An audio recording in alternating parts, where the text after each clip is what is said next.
Hey everyone, welcome to the show. Ever get that feeling? Like what you see isn't the whole picture. Like there's, I don't know, forces at work that we're not fully aware of. Yeah, that feeling you're describing, like the official story, whatever it is, just doesn't add up. There's something more going on, something deeper, maybe even a little scary. Exactly. And that feeling, that intuition is exactly what we're diving into today.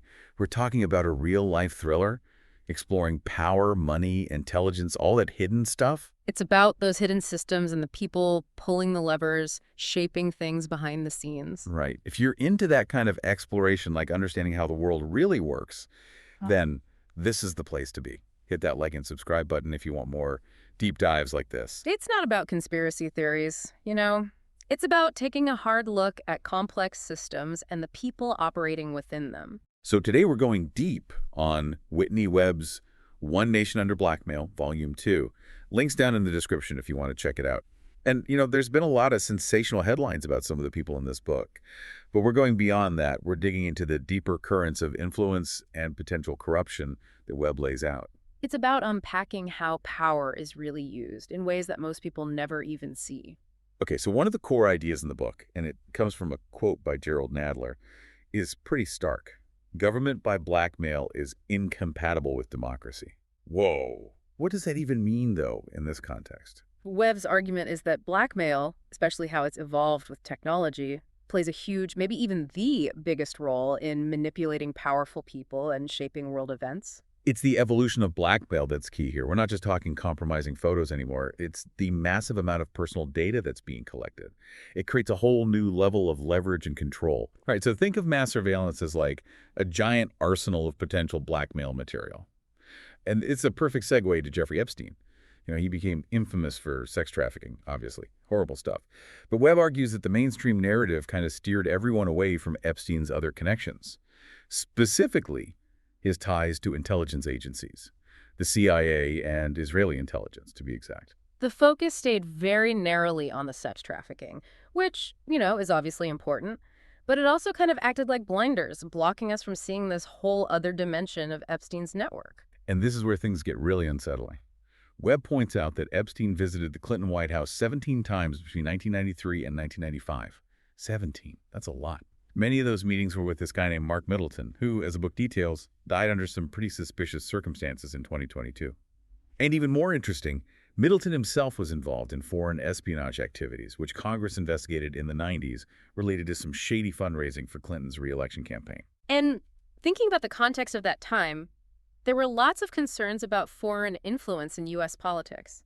And Middleton was right in the middle of some of that. Here's the really messed up part, though. And the book stresses how this was totally underreported. Epstein supposedly brought young women with him to some of these White House meetings. Think about that. A massive scandal, potentially, right at the center of the Clinton administration. And it barely got any attention. Why do you think that is? Yeah, it makes you wonder, right? Why didn't these allegations get investigated more thoroughly? By the media, by officials, anyone? I mean, think about the implications. National security, the integrity of the presidency is huge. So let's shift gears a bit and talk about Epstein's earlier life. Smart guy, clearly. Skipped a couple grades, graduated high school early, went to Cooper Union and NYU, even studied at NYU's Current Institute for a while. Never finished his degree, though. But it's his leaving Bear Stearns in '81 that's really weird. Conflicting stories everywhere. Yeah, there's the official story, the one Epstein put out, about leaving to start his own business. Yeah, that's what he said. But inside Bear Stearns, people were talking about a technical infringement. Later on, Stephen Hoffenberg, his close associate, claimed Epstein was actually caught doing illegal stuff. Even a former executive from Bear Stearns said Epstein was asked to leave because of very serious stuff, supposedly related to something shady with an airline ticket on an expense report. But other people deny that. So which is it? The fact that you have all these different stories from the same place, it kind of tells you something, right? Oh, absolutely. All these inconsistencies. It means there's more to the story, something Bear Stearns probably wanted to keep under wraps. And the time right after he left Bear Stearns before he officially registered as a money manager in '88, the book describes it as murky, which directly contradicts his later claims that he was managing billions for billionaires starting in '81. The timeline just doesn't match up. So what was he doing during those years? That murky period is a total black box. And those kinds of gaps in someone's public record, especially someone like Epstein, That's where you find the secret activities, the shady connections, all that. If he wasn't managing billions legitimately, then where was the money coming from? Who was he working with? This leads to some really explosive stuff that Webb brings up.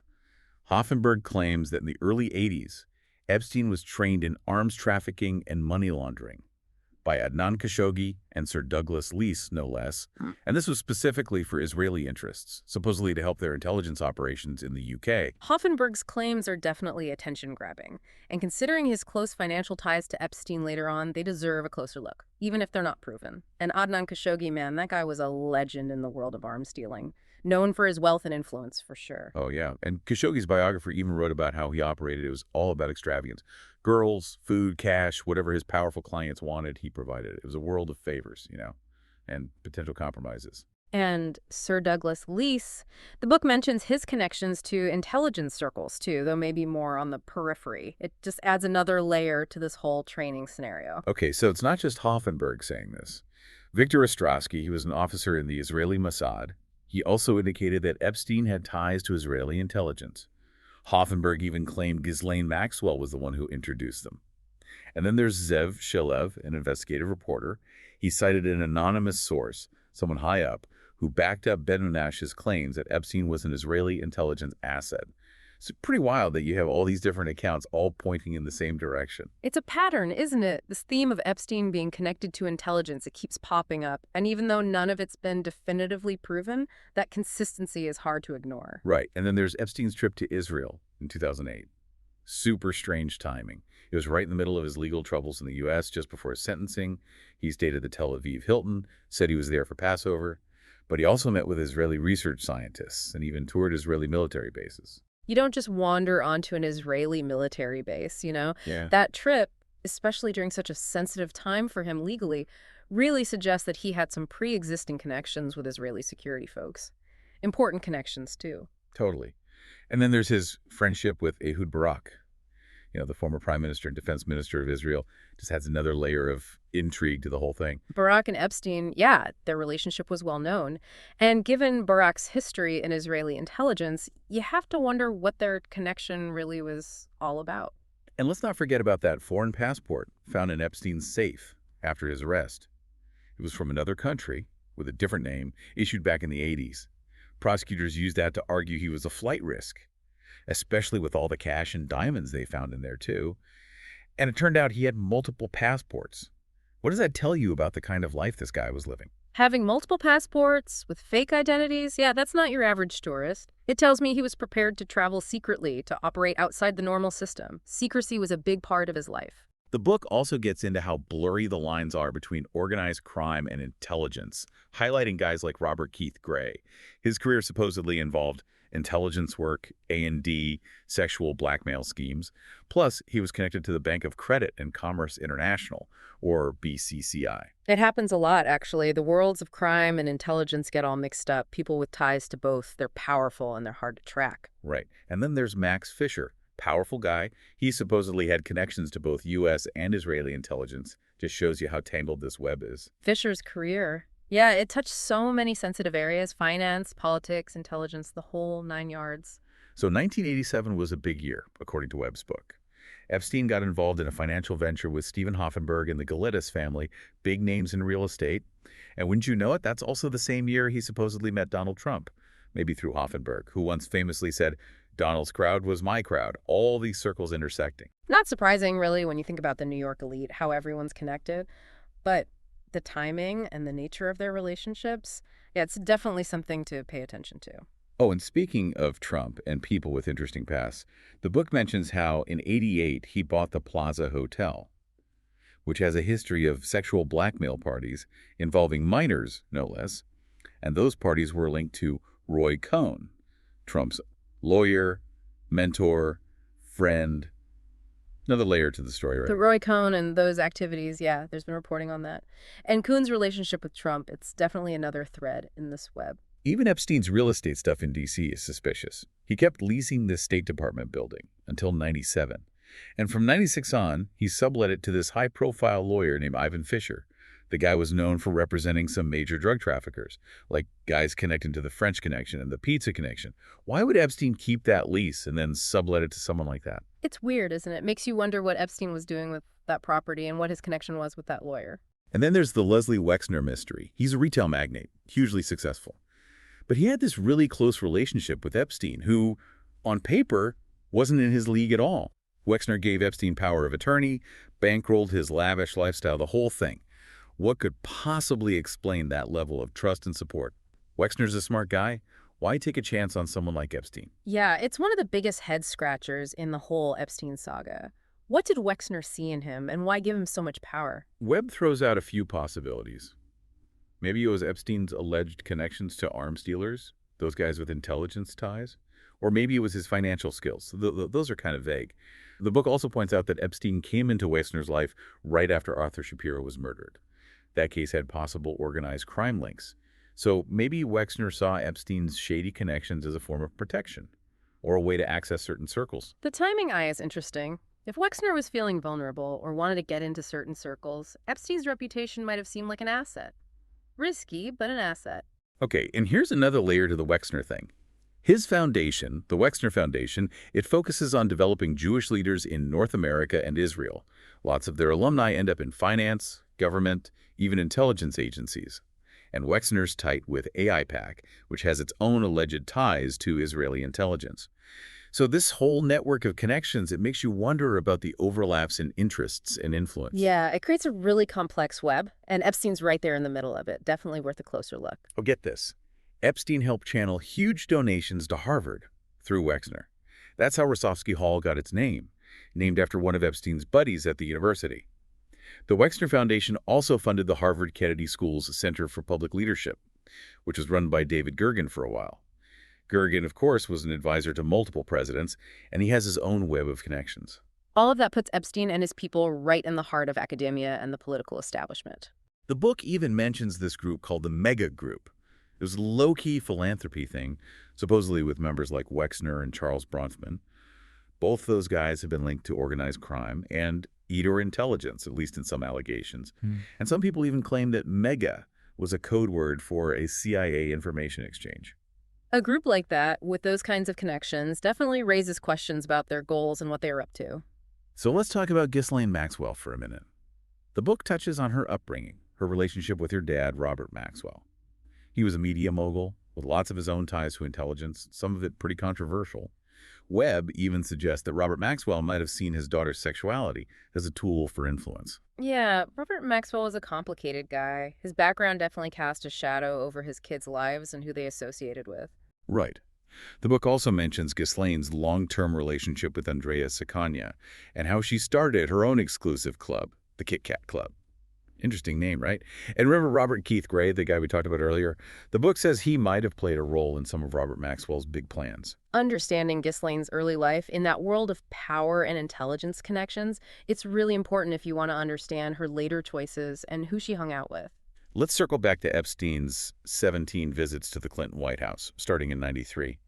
Webb connects those visits not only to shady fundraising, but also to possible foreign espionage. He even brings up Vince Foster's death and how his office was searched without authorization afterward, and Hillary Clinton's chief of staff was involved in that.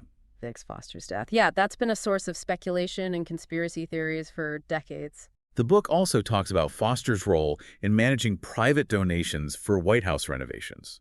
Some of that money came from Epstein and from Clark Clifford, who was caught up in the BCCI scandal. Then there's that suicide note they found, which some people say was forged. And it mentioned a White House Historical Association fundraiser that Epstein was involved in. Makes you wonder if it was all connected to some espionage investigation. All those inconsistencies and questions about the note. It keeps the speculation alive, for sure. And Webb even discusses allegations, although unproven, that Foster and Hillary Clinton were selling secrets to Israel, maybe other countries too, like China, and that Foster's Swiss bank account might have been involved. He also brings up the Chinagate scandal, which was about illegal campaign donations from foreign sources. And guess who was involved in that? John Huang and Mark Middleton, both of them connected to Epstein. It's like all these things are somehow connected. It's a disturbing picture, isn't it? All these alleged connections, the potential espionage, vulnerabilities at the highest levels of government. So moving on to technology and science, the book talks about Isabel Maxwell, Ghislaine's sister. She was involved in Israeli tech companies like ComTouch, and she had connections to Bill Gates and Paul Allen, the Microsoft founders. In fact, Microsoft even said that Magellan, a company owned by the Maxwells, would be powering the search function for MSN. The Maxwell family's influence was everywhere, including the tech world, and their relationship with Microsoft. That's significant. Totally. And then there's Nathan Myhrvold. He was Microsoft's first chief technology officer, close advisor to Bill Gates. He also reportedly had ties to Epstein. And Epstein himself was connected to supercomputer companies, like thinking machines. He was even close with Danny Hillis, the co-founder. Seems like Epstein was strategically trying to build relationships with people who were on the cutting edge of tech. It's like he had this talent for connecting with influential people across all sorts of fields. Exactly. And then there's John Brockman and the Edge Foundation. Epstein was associated with them, too. So now he's connected to this network of scientists and thinkers. And despite all the stuff we know about Epstein, Bill Gates met with him multiple times, even donated to MIT through him. Melinda Gates was reportedly not happy about that relationship, though. Why would someone like Bill Gates stay connected to Epstein? Yeah, Gates and Epstein, that's caused a lot of debate. Raises questions about his judgment, what his motivations were. And here's the really disturbing part. The book talks about Epstein's interest in eugenics. He supposedly wanted to seed the human race with his DNA. He even talked about it with scientists. And get this, he had this plan to impregnate 20 women at a time at his ranch in New Mexico. He was also connected to geneticists, like George Church at Harvard. It's really unsettling, the kind of mindset he had. Yeah, that's some dark stuff. Really raises questions about his motivations and what he was doing with those scientists. Let's talk about mass surveillance. Webb brings up Carbine, which is an NG911 platform with ties to Israel. Lots of concerns about the potential for mass surveillance and data access with that. Then there's the PROMIS software scandal involving stolen tech, U.S. and Israeli intelligence, Robert Maxwell, the whole thing. And it was supposedly connected to Main Core, which was all about using big data for domestic surveillance. Surveillance technology and the role of intelligence agencies and private companies. Yeah, it's a complicated and often disturbing area. The Total Information Awareness Program, or TIA, got shut down because people freaked out about privacy. But it allegedly continued in secret and evolved into private companies like Palantir, which was initially backed by the CIA. And Ghislaine Maxwell, Ghislaine's sister, was involved in Chiliad, a company with software similar to PROMIS. So it's like this network involved in surveillance tech never really went away. And then there's Epstein's own company, Southern Trust. They focused on collecting DNA data, more concerns about privacy and data harvesting. It just shows you how sophisticated surveillance tech has become and how easy it would be for governments and private companies to misuse it. We live in a digital world, and that means our data is vulnerable. Okay, so let's talk about the scope of Epstein's sex trafficking operation. Jean-Luc Brunel, he was supposedly key in the modeling industry, recruiting young models for exploitation. Ghislaine Maxwell, of course, she was allegedly running the whole thing, managing the victims. And Epstein targeted victims from performing arts schools, places like Interlochen Center for the Arts.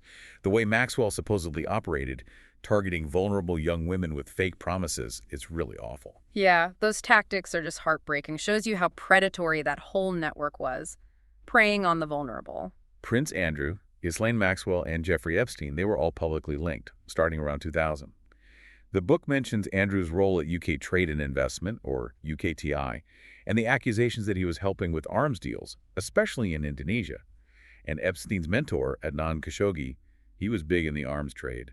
Makes you wonder if there's a connection there. Prince Andrew and Epstein, yeah, that's been a huge scandal, especially given his official role in promoting British trade. And finally, the book looks at Bill Clinton's relationship with Epstein after he was president, and how Epstein might have influenced the early days of the Clinton Foundation. There's documentation of Clinton flying on Epstein's plane to places like Singapore and China.